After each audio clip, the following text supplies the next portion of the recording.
All right, everybody, welcome back to yet another episode of Entertainment Evolved. Right here today, I have a very special guest. I've been waiting on this one for a while. Sean Legacy, welcome to the studio. Man. What is up? Thank you. Man, I had Adam Duke from Title Belt Pro on last night. We actually just put that episode up. And when he mentioned that you were going to be in the main event coming up this weekend, I was like, Sean lives in Augusta. I can have him come over to the studio. We can do something in person. So, dude, this was literally an 8-minute drive. Yeah. So, literally. Yeah, I was like, yeah, I know Sean. Yeah, perfect. Yeah, I was like, we can do that. So, yeah, man, welcome to the show. If you guys don't know who this guy is, it might be confusing to you. My shirt says Sean Legacy, but that's him. So, yeah, man, you've been making a lot of waves on the Indy circuit. Yeah, I'm trying. Yeah, right. I really am, dude. Well, there's a lot out there, right? I mean, it's hard to There's so much out there, dude. And now it's starting to, in my opinion, now I'm starting to like see people starting to use social media a lot more. And now in wrestling, that's number one is social media, is running your social media. If you run your social media and you like post daily, you'll be fine. But now I'm starting to see a lot of people now everyone's starting to get on that train. Right. Yeah, because it's such a powerful tool. And you look at it, it's like that's really the way for indie wrestling, and even like WWE superstars and stuff like that. It's how do you continue to like engage between events, but it's more so on the indie circuit because like some people run monthly, some people run every other month. You even got shows out there that run quarterly. So if you're gonna like keep people invested, that's the best way to do it. Yep. So yep. And I'll tell you, I've seen I watch a lot of like people coming up, and it's like. That's a major differentiator. Is like how like how you behave on social media, and then like how invested you are in making sure that you got the content out there. Yeah, seriously, make it quick. Don't keep posting like 3-4 minute promos or something. Post like a nice 15-30 second clip, and that's it. Make it different all the time. My rule of thumb is 2 minutes. You're going to lose people's attention. Yeah. Especially like a live show. Like. Doing like videos and stuff like that. 2 minutes, people are on their phones. Especially if like, I'm saying this to myself as well, but if you're like a nobody, and you're posting like a 2-minute, 3-minute promo, like nobody cares. But like me personally, Jack Black, I could watch Jack Black eat a bag of chips for like 15 minutes. Agreed. So yeah, him as Bowser in the Mario movie is gonna be like the best thing ever. Dude, I can't wait. And he announced that there's gonna be a song. Oh, he's going to be rocking. Oh, man. So I can't wait for that. I'm just now finding out about that. I might need a minute to process that. I'm a huge Tenacious D fan as well. So Die Hard, my favorite band. See, this is what we do here. We're already off the rails, folks. Yep. This is gonna keep happening. When Star Wars gets brought up, it's over with. You might as well just. Dude, we do this in the backstage too. Yeah, all the time. Yeah, all the time. So. I want to talk about Title Belt Pro. It's this coming weekend. We ran down the card last night. Adam and I did. It's a stellar card. You're in the main event against Lucky Ali. What's your thoughts going into that match? Dude, to be 100% honest, nobody told me. So when they posted that was the first time I saw it. So I was like, oh, I'm facing Lucky. And I didn't even know. I showed Jamie, I was like, my girlfriend, I was like, oh, I'm facing Lucky Ali. I've never faced him before. And then, like, it was kind of that. And then she was like, oh, well, you're in the main event. And I was like, how do you know I'm in the main event? And then it says right there in the middle and didn't even notice. So, like, that's awesome. Like I said, I did not see that coming. That's amazing. Like you said, the whole card is stacked. And Title Belt Pro, dude, you're going to love it. Everything I've seen, like, on social media, everything Adam's talked to me about, Dave Foster's gotten me like. As a matter of fact, Dave is the reason that I really started paying attention to them because he was like, "Hey, got this thing going on in Charlotte. Like, you're really gonna like it." Then I start seeing the card rolling out for the first show, and I was like, "Okay, I really like what's going on here." And then I've been nothing but impressed with like what I've seen coming out from them. So. Like, we decided that we were going to be the title sponsor for this upcoming show, and, like, it's been nothing but, like, a great relationship with them so far. So. Dude, they are, like, the greatest human beings on planet Earth. I'm getting that vibe. Like, dude, they literally talk to every single fan, every single one of them that came in. they pulled him to the side and was talking to him, just asking how they were doing. Like, the wrestling was last. The show was last. They were just asking them how they were doing. Every single fan. It was insane. That's incredible. Man, you know, this is a thing, and I don't want to get too far off on this, but, like, as I travel around, like, I used to travel a lot of indie shows, you know, and as I traveled around, I was like, I wonder how many, like, promoters, like, have ever walked through, like, the whole process of, like, coming to their event, right? Like, you know, like, how easy is it to buy a ticket? How, you know, is the venue easy to find? Are there instructions online for that? Like, how easy is it to get concessions? Like, you know, are the seats comfortable? Like, you know, just all that stuff. Like, what do people actually experience going to an event? And, like, I think the worst thing you could ever do at a show is have, like, during the main event, people are like, oh, man, I'm trying to get out of here and go to Cookout, you know? Seriously. You know, so. You're absolutely right. And the fact that Title Belt Pro, like, they have a lot of seats, but it's more of a standing room. Right. And then the fact that they sell out and people are still like, dude, screw standing through a whole wrestling show. Yeah. I don't even like standing through one match. So, like, they're doing the whole show. Yeah. So that's just an example of, like, how Title Belt is, like, running right there. The fact that they're standing through the whole show and staying. And they're still on fire. They're still, dude. The main event is like the first match. Yeah. That's what I've been hearing, man. And, like, I talked to Adam last night. I was like, yeah, you guys were standing room only before the doors open, right? He was like, no, we were sold out before the doors open. And I was just like, oh, okay. Because, like, the goal for most shows is to be standing room only. Whereas it's like, no, we couldn't let anybody else in. That's impressive. So yeah. I'm going to see it myself this weekend.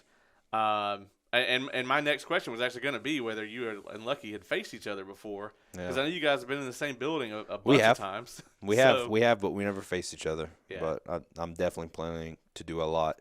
And, like, dude, just another to bring back the fans, so the ring is here. There's a doorway here, and there's the bar here. They have this giant, one of those little sliding doors that go up, and they had to put that up because people were outside of that wanting to watch. That's incredible. Yeah. I cannot wait. I'm super hyped for it. The card is insane for this one. So you can see the card on Facebook if you haven't seen it. And then, you know, check out our episode with Adam Duke from yesterday where we, like, ran down the whole thing and kind of talked about it. We also gave away 2 of those precious floor seats yesterday as well. So that was a cool thing. And I think those are either gone as of the time we're putting this out or almost gone. So, you know, get those tickets in. Yeah. If you're trying to come up there. Cause, and hey, you know, yeah, we're both going to be there. So. Yep. You can come up and chat us up in person. More so him than me. I'm totally down with that. Totally down. So I want to talk about a clip. We just talked about social media. There's a clip going around of you right now, and it's everywhere. And I believe this is from Pro Wrestling Turbo. It's you and Alex Avion, right? And you hit this, like, roll through cutter that, I mean, normally, like, you do a springboard cutter, like out of the middle. Or out of the corner. I've been a recipient of that. Yeah. Good times. But this is a little bit of a different setup here. So, like, he's going for the springboard, and you, like, rolled through and got some just ridiculous air off of that. When you hit that, like, the response from the crowd is probably my favorite thing in that clip. Dude, so, all right, so here's the thing. So, when I hit that move, to be 100% honest, when I was going up, I actually had to stop my momentum as I was coming down because I was going to overshot X when he was coming down. So when I jumped up and I was like, ooh, and I could feel his head coming through, I was like, oh, I actually have to grab it for a half a second so I can come down with it. And, man, when I hit and how the crowd, I wanted to get a pin so bad because I knew because it was going to be a 2 count.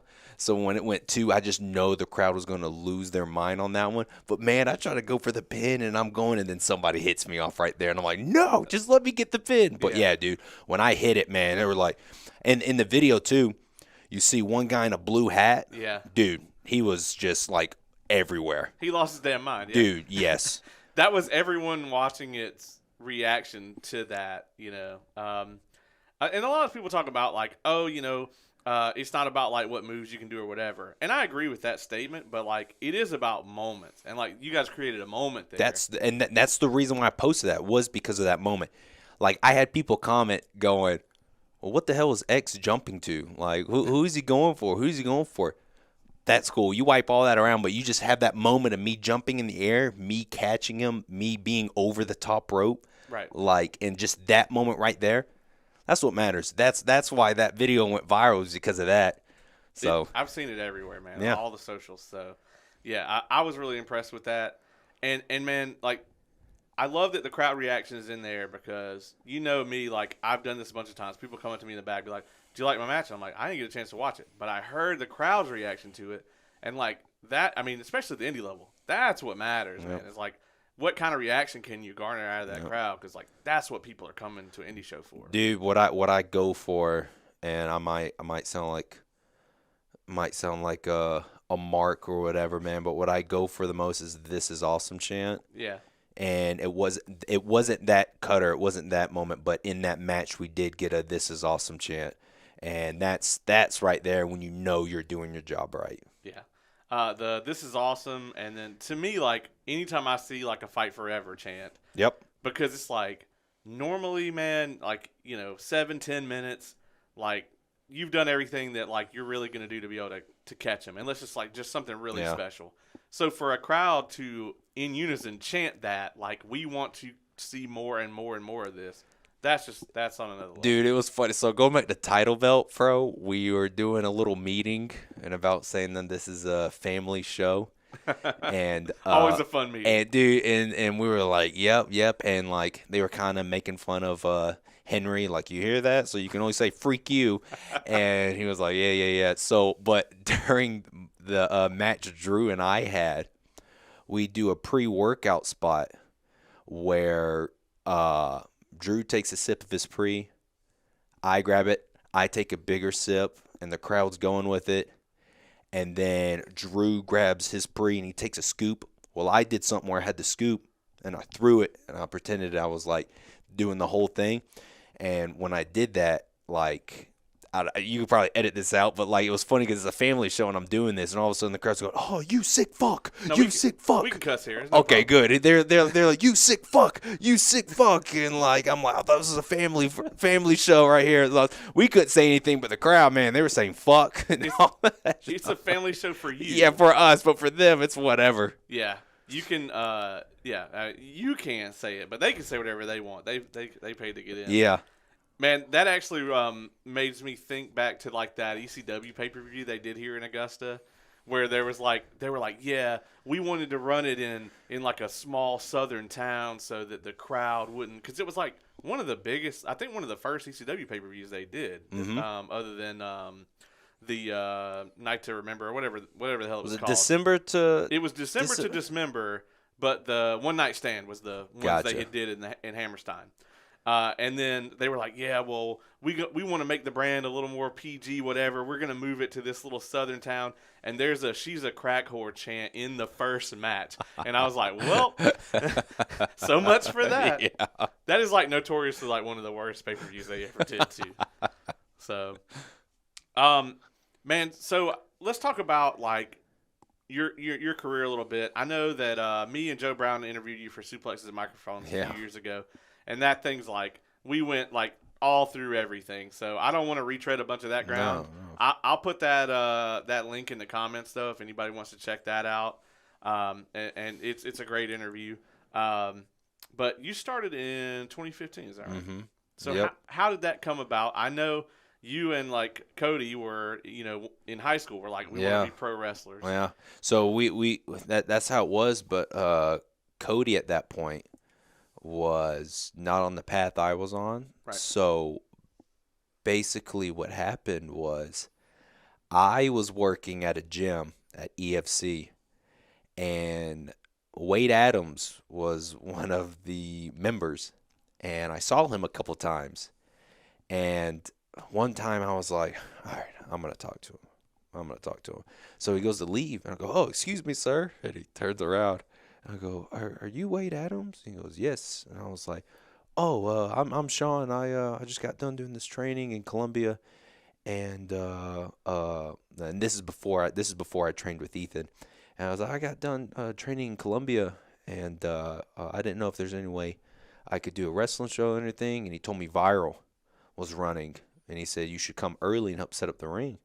And I was like, oh, okay, cool, yeah, sure, I'll do that. So I told Hunter Young, and that's when me and Hunter showed up, and we were doing the ring. And then after we put up the ring, we were messing around, and Fireman was there at the time.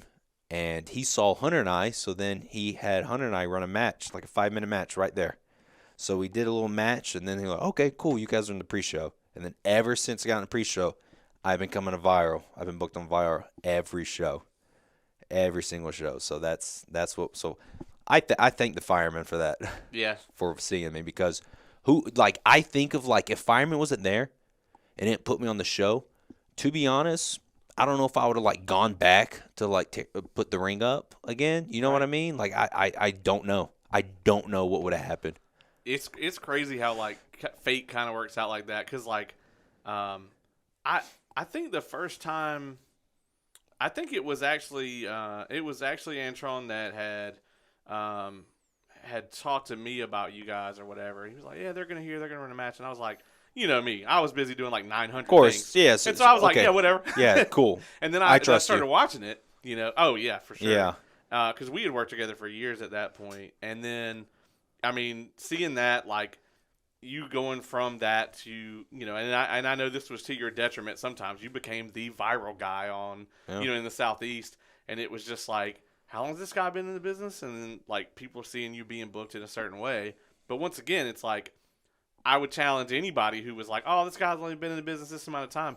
Come to a viral show and see the kind of reaction that you were getting. Yeah. And, the way that people are going for your matches. I mean, the lungs on some of those crowd members for them to chant Legacy for your entire match. Dude, so I'm not gonna lie, and I will admit this, and this might sound cocky, but I am viral. I am Mr. Viral, bro. I can't dispute it. Yeah, I can't. to be honest, before I showed up, of course, but man, when I started really getting behind that crowd, or the crowd started getting behind me, when I was going for the Outbreak Championship. Yep. For the first time. It was either the ladder match, they were really getting behind me, and then when I faced Wade at the roller derby match. Yeah. Which, dude, it's one of those things, the roller derby match on paper, it's this is actually pretty cool, and then then it was complete dog shit. So I know Wade is going to watch this, and I have a history of a decade-long history with Wade of telling him no about just about everything. And this is one of those times where I got to be aha. Dude, so with the rolling derby match, though, with us having the roller derby, all right, so for those wondering what the hell a roller derby match is it's a bunch of roller derbies, and they're just swimming, skating, rolling around the ring. And if you get thrown out, they beat the hell out of you. Well, it's hard because they don't want to hurt you, but they do want to hurt you. Yeah. So some of it, and it's they're not organized with it, and it's they're just yelling at you. So I remember I threw Wade out, and I was like, get him, Wade. And Wade's and he's just waiting, and then I remember once trying to throw the other, and she's not getting enough speed, so it's yeah. And then Wade's and it's oh gosh. And so dude, but if the roller derbies, if we had some where they were trained. Yes, I wish me and Wade, and it's my fault, because Wade actually went to talk to him a couple times, and I wish I would have gone with them, and we would have gone over more stuff. I really do, because it would have been a little different. It would have been, don't get me wrong, I would do it again. I would. I love facing Wade when it comes to that, because that's what Wade has on a lot of people that nobody does, is that outside thinking. Yeah.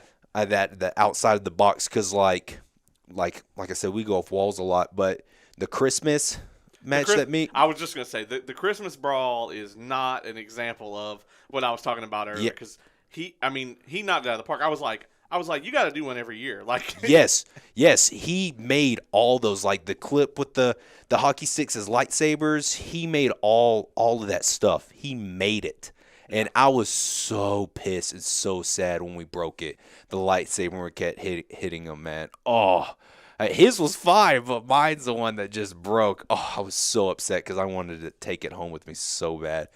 But like that Christmas brawl, I would do another Christmas brawl with Wade in a heartbeat, because like, dude, he's so good at like coming up with like gimmicks. Yeah. He's so good at that. Yeah, the second one with him and Gustavo was also crazy, and I wish I could have like seen Gustavo's like face when he got to the arena and saw like the giant pile of stuff. Like I unfortunately wasn't over there at the time, but like I could just imagine like okay, you're gonna have a Christmas brawl, all right, cool, and then it's just like, holy hell, what is all of this like? Yeah. Some of that stuff was insane. Yeah. So, yeah, check those out. Both of them are on IWTV on Viral's page. So, if you're interested, just it's the last 2 December shows. Both of those were crazy. But going back to the crowd getting behind you there originally, I do remember with absolute clarity, like I could play the clip in my head. You beat Wade Adams for the Outbreak title for the first time. Even though the match was like a clusterfuck by every definition, the crowd goes absolutely Crowd still, insane. yeah, and that's the only thing that mattered. Yeah, it's the only thing that mattered, dude. And like wrestlers, we do this thing where we whenever we start going over matches and stuff like that, and it's like whenever there's a screw up or something like that, and you've gone over it so many times, and you beat yourself up over that one screw up, when really, dude, you have people that are watching that for the first time, and like people's brains do not work when it comes with all the wrestling, especially when you're like the 5th match. Yeah. They've seen so much stuff. So what really matters is like that moment that you have in there. If you have at least that one moment in a wrestling match, nothing else really matters. It really does, especially if you screw it up, man. It's just that moment. And that moment when I won was the moment where I was like, oh, he won. I don't care what happened, you know? Yeah. Yeah, like they only remember the finish. That's like my favorite Vince McMahon quote. I don't have a bunch of those, but like but like it's true, man. If like the finish to the match is like this just insane pop or this like really cool thing that people love, they don't remember any of that other stuff. They're not gonna remember a headlock tomorrow. You know what I mean? They're gonna remember the emotion that they felt. Yep. Like I remember we had, and this was like right before, I don't know if we could say pandemic yet. I don't know if the algorithm kills us for that, but I guess we're going to find out. Yeah. But I know once upon a time you couldn't. So, we had that big like 10-man tag like right before that. That was a good one. That was, especially for having that many people in it. Yeah. But like I just remember like going to the back, you guys were all going over it. I fortunately like wasn't in that match. Like I was just managing the team or whatever. And it was just like, okay, well, I have nothing wrestling related to say about this because like all 10 of these people know what they're doing. I cannot contribute there at all. The only thing I remember saying was let everything breathe, because like people's brains just can't like comprehend like the minute to minute stuff. Like that's why they like WWE wrestles a slower, kind of more cinematic style. Because, like, especially on TV, with all those damn camera cuts they do, it's so hard to, like, really process it all. Unless, like, it's hard to watch it sometimes, like, knowing everything. Yeah. So you got to imagine, like, somebody who doesn't know technical wrestling at all, and they're trying to watch something, like, right in front of them, and there's, like, really bright lights up there and everything. And, so it takes a little while for them to kind of process it. Yeah. So I want to talk about this because this is a huge deal for you. So you went to the NOAH tryouts. Yep. You and Chip, right? Yep. Me and Chip, we went on the same plane. So tell me all about that. Same, dude. That trip was amazing, but it wasn't because of the tryout. It was because me and Chip were hanging out for like 3 days up in San Jose, traveling. And, dude, it was one of those things, too, where everything was going wrong at first. Right. Like, everything. Like, we got there on the plane, man. Like, I had like the two biggest people to sit, and I was in the middle, like sit left and right. One's asleep snoring, and I'm like 5.5 hours on this plane. Like, oh, it was not fun at all. But when we got there, I paid for this rental car, and it was on Jamie's credit card, and I didn't bring that. Ooh. So they needed that credit card. Yeah. So it was like, because they needed to put a card on file. And I was like, okay, well, we'll put mine. He goes, well, you don't have a credit card. And they're like, okay, so if we use a credit card, can we do it? And there he goes, if you can get a credit card, we do it. So Chip is like, I'll use my credit card. And the guy's like, well, it has to be Jamie's credit card. And it was like, well, what are we going to do? Like, they accepted everything. Like, they said we didn't need anything. They're like, sorry, we'll get it. You want a refund? I said, it's like, yeah, let's get a refund. So we couldn't get the rental car, so we went to this other place, and Chip bought one. Like, bought it right there. I was like, oh, this one's fair. Bought. We go up to them and go, hey, we just bought this rental car. Oh, sorry, we're sold out. And Chip's like, what the fuck? I just bought this. What do you mean they sold out? Like, why did it make me buy it? So they gave him a refund. So when we do that, there's this lady next to him was like, I can't do this, but we have this nice white van out there, and if you guys want it, you'll take it. And we're like, yeah, we'll take it. But like when we buy it and everything, dude, it was like $750 to rent it for like 3 days. Dude. So it was one of those things where we were leaving, we were like, dude, I really do think all three of them were onto something. Like, I feel like all three of them were just like this is what they do. Right. Because like, dude, she was like, oh, you guys don't have a rental car? Yeah. No, the manager's not here. So I can't do this, but I'm going to do this to you. So, but we had that, and we're like, oh my gosh. And then we get to the hotel. When we get to the hotel, like, dude, the guy was asleep. Like, because you couldn't go in. It was like one of these little sliding little window doors, and the guy's asleep. And he goes, oh, no, we're not ready yet. We're not ready yet. Come back at 3. All rooms will be clean. So we're, like, traveling around. We went to St. Monica, I think. St. Monica, this little college.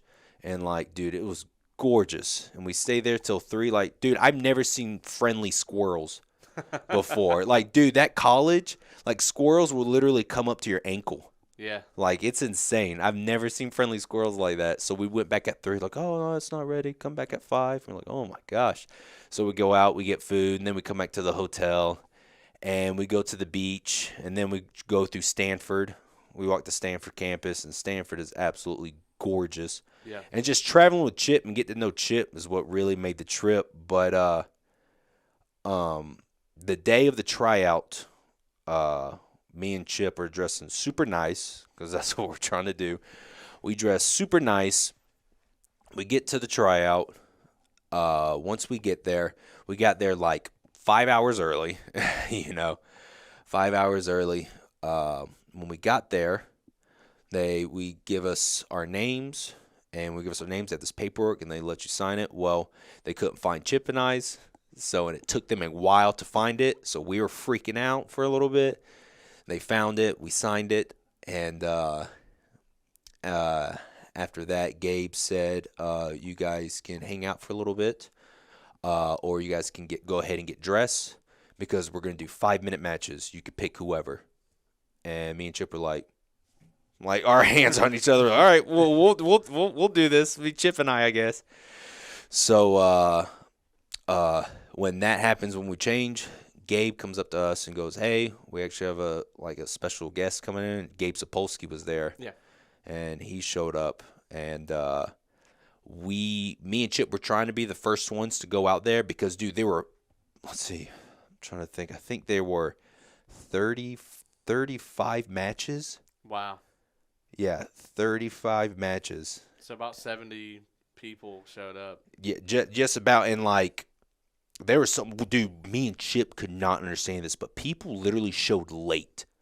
Like, if it started at 7, dude, about 10 to 15 were showing up at 8:30. Wow. Yes, I did not understand that at all. Yeah, I can't fathom that. Did not, like, this is to go to Japan for Pro Wrestling Nowhere, and you're showing up an hour and a half late? Yeah. Like, what? I'm guessing they didn't get picked. Yeah, so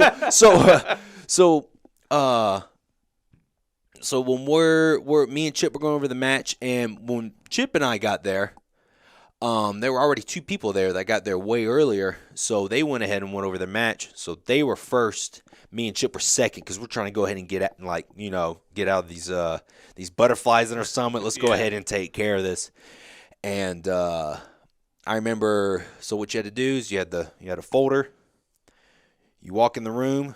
You give it to the judges. When you go to the judges, you go in the ring and you go, "My name is Sean Rossini. My wrestling name is Sean Legacy. Chip did his thing. Ding, ding, ding. The only people that are watching are the judges. That's it." So there were like 4 people in the room. You're doing your thing. You're wrestling 5 minutes, blah, blah, blah.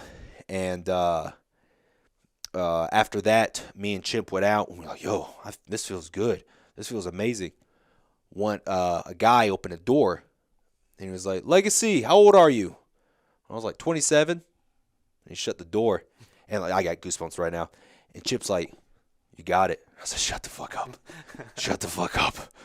I don't fucking need. I'm gonna have a panic attack. Right. Just shut the fuck up."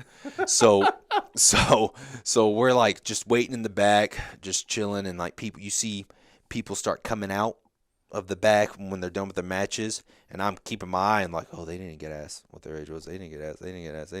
Like 2 other guys that I met up there that I was, I guess I'm friends now because we were talking a lot. He was like, "Man, whatever, man. Sean got this. They asked your age." I was like, "Shut the fuck up, everybody, please, dude." So then more people kept coming up to, and it was like, you're the only one they asked your age. I was like, I guess, but that's cool. It doesn't mean anything. "Well, you're going. You know that. How do you know?" "Oh, dude, they just asked your age." Oh my God. You're over there making up all kinds of stuff. Maybe it's on the paperwork. I didn't put it out there. Dude, in this we had to wait outside, and it was freezing, bro. It was freezing. So like when you got done, you can get dressed and stuff. So I put all my clothes back on. But my God, that was the longest, like 2 hours, 3 hours of just waiting. And then like after it was done, we had to wait another hour because like they're going over everything. And then they call us all inside. And when they call us all inside, Gabe is saying, "So, we picked 2 people.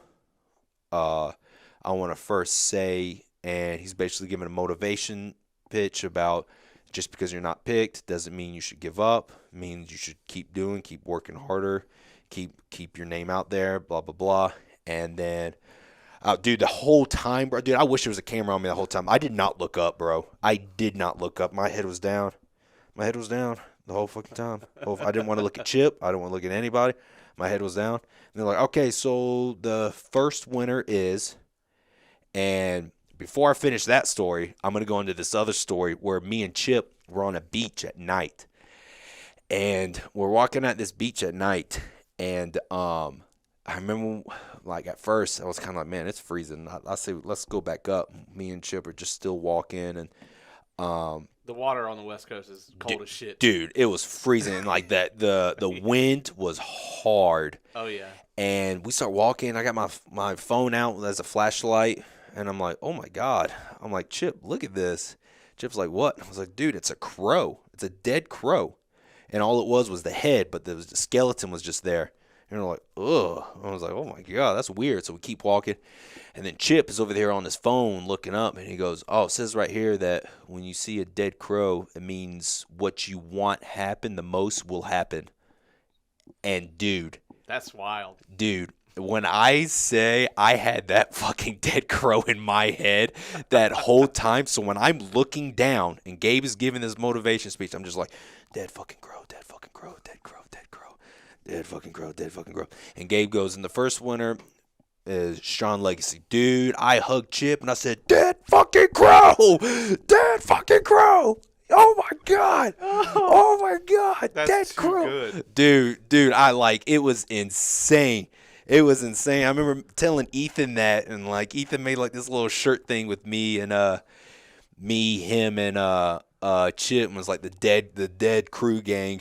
The dead crow crew. That's what it was.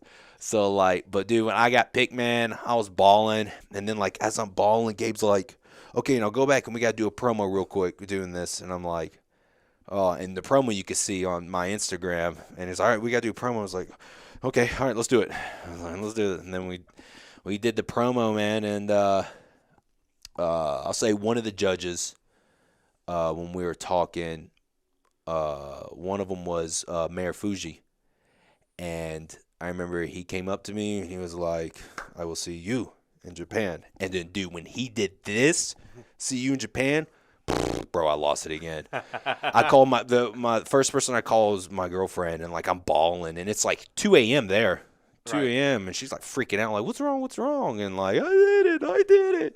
And then after that, I call my mom, and mom's like, "What's wrong? What's wrong? I did it." And like, dude, I could not sleep. Just adrenaline, man. That is still the greatest moment of my life. Like, that's crazy. That's so crazy.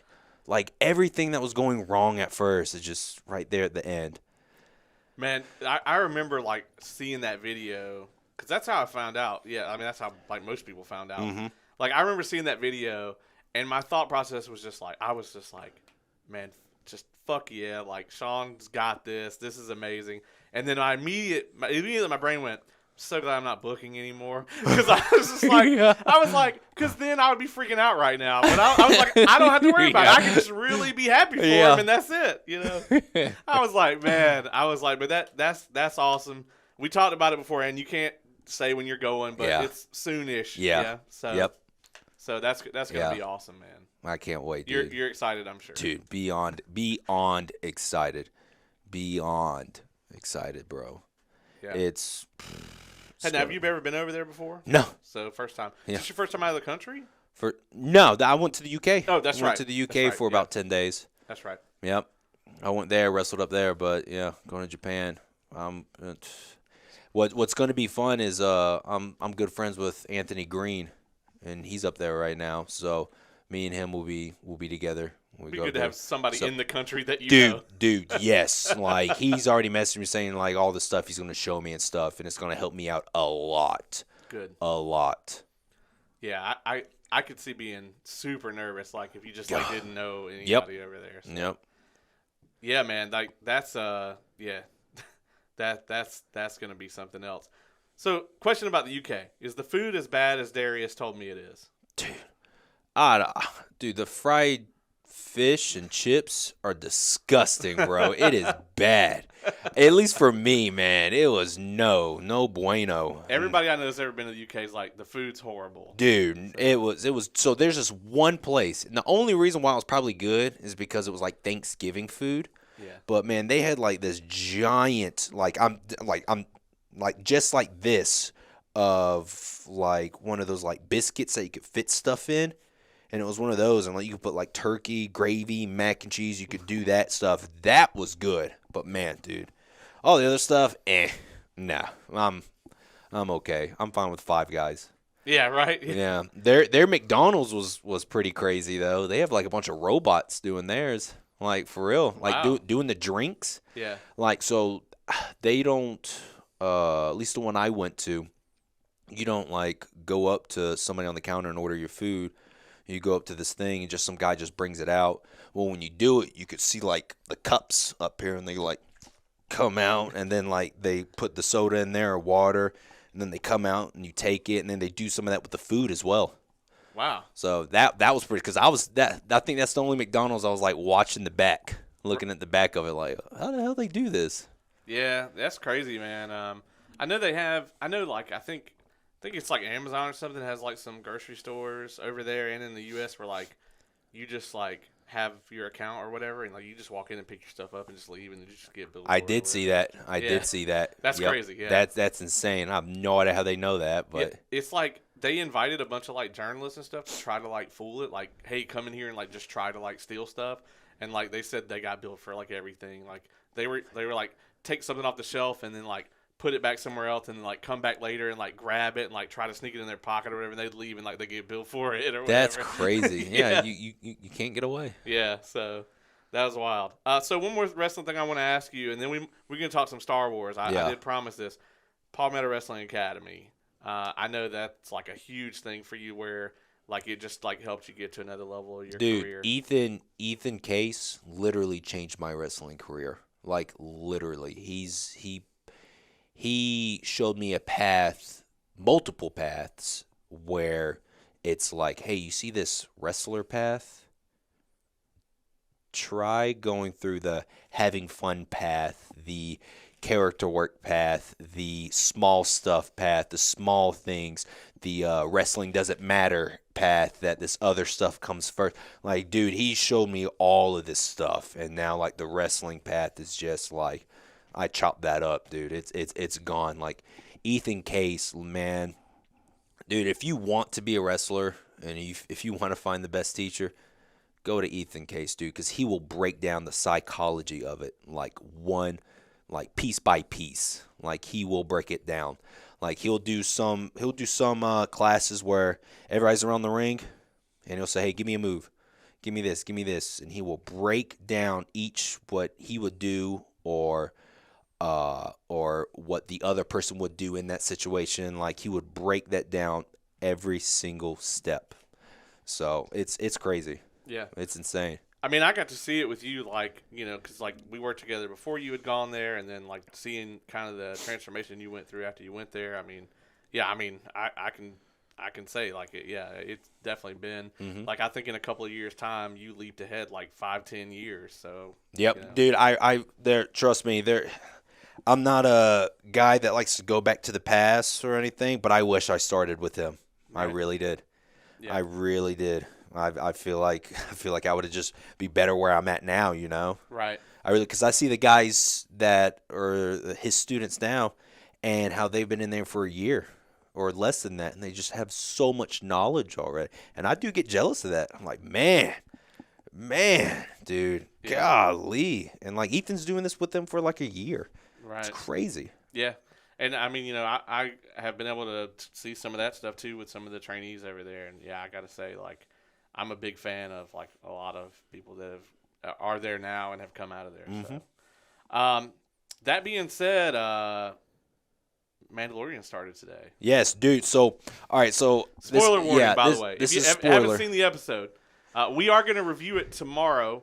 So you can come back for the full review. But right now, we're about to spoil some shit. So if you ain't seen it yet, you might want to check out. Come to Title Belt Pro this weekend. So in the first episode, dude. The first episode where they are in hyperspace and you see those whale octopus. Man, from Clone Wars, Dude, not only that, but from Rebels. Right. And that just makes me think that, like, dude, I would not be surprised if Mando's in the Ahsoka show. We're, like, helping Ezra. Or we get, like, a little Rebels preview in Mando going into the Ahsoka show. Like... Well, we know Ahsoka's looking for Thrawn. Mm-hmm. The rumors are everywhere that they cast Hera. Yep. So as Ewan, I heard it's Ewan McGregor's wife. Yeah. Madness. Yeah, that's insane. Especially to think like Ewan McGregor could just be walking around the set, just whatever, and it's just like can't do that. I mean, if maybe we could, dude. I'm telling you, they missed out on a huge opportunity to have Ahsoka in the Obi-Wan show. Like, I get that they wanted to keep it tight around, like, Anakin and Obi-Wan, but they didn't fucking do that either. So, like, that was my excuse at first. Yeah, dude, so this is what I look at the Obi-Wan show. Everything was filler. Yeah. The only thing that mattered was that Darth Vader and Obi-Wan fight at the very end. Yeah. Everything was just filler. That's literally what everybody wanted. Yeah. That's what everybody wanted. Nobody really gave a fuck about Obi-Wan trying to get Leia, little kid Leia. If it was that or Obi-Wan and Vader fighting and making Vader look powerful. Like, dude, one of my favorite scenes in there is when Vader, you first, like, see Vader going through the alley and, like, Obi-Wan's kind of hiding.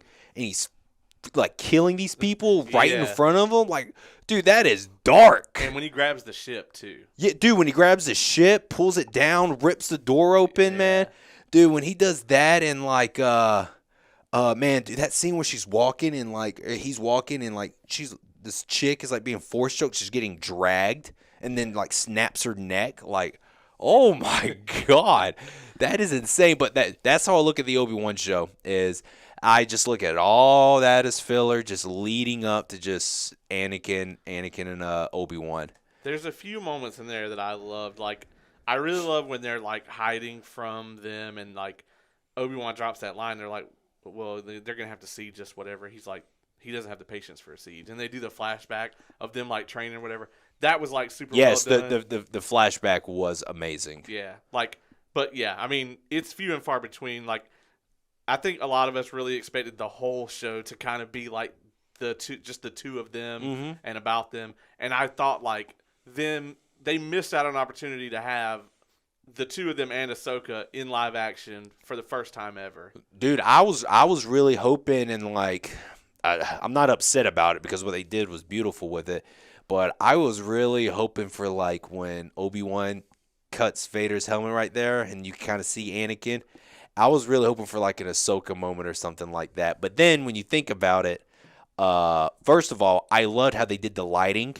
Yeah. When he says "I'm sorry" and you see the blue at first, and then it goes to red. Yeah. Oh my, dude! I watched that scene so many just about every day. Like literally, when I go to the gym, sometimes if I want to pump myself up, I will watch that fight scene because there's somebody on YouTube that actually put the episode 3 music in. Yes, it's way better. Yes, it just makes it 20 times better. And they skip the scenes with like the chick trying to face or get Luke. Yeah, they skip all that and it's just all the fighting. And dude, I get goosebumps every time. But what's so cool about that too is that like Obi-Wan got one half and Ahsoka and Rebels got the other. Yeah. It's so good, dude. I love Dave Filoni.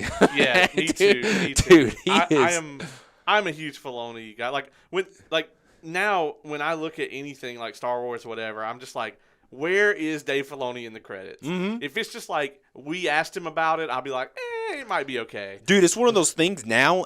For me, it's like, oh, Dave Filoni definitely had something to do with this. You know what I mean? It's like even if you don't know, it's like, yeah, this was Dave Filoni for sure. And he's like the guy on the Ahsoka show. He's the showrunner. Oh yeah, dude, that show's gonna be great. It's gonna be full tilt, yeah, for sure. So, what'd you think about Mando? So I know we spiraled. Yeah, I know. Yeah. Even within Star Wars, we were like, we said Star Wars. We said, dude, Star Wars. The first episode of Mando was good, and like I said, it's just a big setup. Yeah. Nothing crazy. This is backstage at every viral show, if you wanted to know. Yeah, and then it's 5 minutes before my music hits. Yeah. Oh, well, what'd you think about this? Like, as you're walking through the curtain, I'll tell you in a minute. Yeah, so. I'll tell you in a minute. What the hell am I doing out here again? Yeah. Every time. So, yeah, I thought it was a lot of setup, but it, like, they definitely did a good job with it, right? Like we visited Grief Karga. Mm-hmm. I don't know if I loved the Bo-Katan scene. Like, it felt kind of. It felt like it was like you want more. Yeah. It's like first she wants to rule Mandalore, and then you just see her laying back on a chair, and it's like, oh well, I don't have the saber. Yeah. So yeah. How the fuck am I supposed to do that? Mando. Yeah. You got the fucking thing. You do it. So like it was one of those things. Where it was like, what the fuck is that? So I'm pretty sure there should be more to it. I know there is. There should be more to it, but yeah, I understand what you were about to say. Yeah. I get what you're saying. Yeah, it's just like, well, I was gonna take Mandalore back, but I've decided to just stick with this castle. Yeah, I decided to lay back here in this chair and look at my helmet for the next 10 years. Yeah, and I love her, like just as a character. Yeah. I loved her in the shows. I loved her in live action. So yeah, I want to see more of pretty much everybody at this point. Yeah. I even liked. And you're going to be like, what the fuck? I even like the little Babu Frick guys. Yep, dude. I thought they were hilarious. Yeah. I liked them. Yeah. I liked them. I was not expecting them trying to make IG-11 again. Yeah, no. I was like, I was really happy about that. And then I was like, I love it. I was like, it's kind of like, you're kind of like shitting on his like sacrifice. No, you're right. Because when I saw him put him on, I was like, oh, that's cool. They made like a little memorial for him. And then he was like, well, I'm actually here to make a friend. I was like, oh, shit. Yeah. I was like, okay. But then he was like a Terminator, like rage bot or whatever. So yeah. I like the way they did all of that. So, yeah, I'm really hyped for it. Like, Siege of Mandalore, like part 2, I guess, is what we're about to get. So. Yep. Oh, yeah, it's going to be good. And, like, I think season 3 is going to be really good because the trailer, they leave so much out. Yeah. Yeah. I think a lot of the shots from the trailer is the first episode. Yeah. I thought the same thing. And then like not Dave Filoni, Jon Favreau a couple days ago drops the tidbit that it's been 2 years. With Grogu and Luke was with Luke for 2 years, and I was like, because like if you watch it on Boba Fett, it feels like it's been like a couple weeks. Yeah. But like if he was with him for 2 years, man, I think we're gonna see him do some crazy Force nonsense. Yep. Because 2 years of Luke Skywalker, man, that's You better learn a lot, especially when you're the only student. Yeah, you better yeah. learn a lot. Yeah, like Ahsoka popped in there, but Yeah. I don't think she got a lot to learn from him, really. Yeah. So, well, man, we could sit here for 2 hours and do Yeah, this. So, seriously. but, man, I really want to thank you for coming on today. I'm super excited for you and Lucky at Title Belt this weekend, man. So, you know, whenever you're back stateside, you have to drop in. We'll do this again or something. So. Oh, yeah, for sure. So, everybody, like I said, check out. We're going to do the Mandalorian Season 3 review. So, those are going to be coming up. Our guest today, Sean Legacy. Come see him at Title Belt Pro this weekend. And for right now, this has been Entertainment Evolved.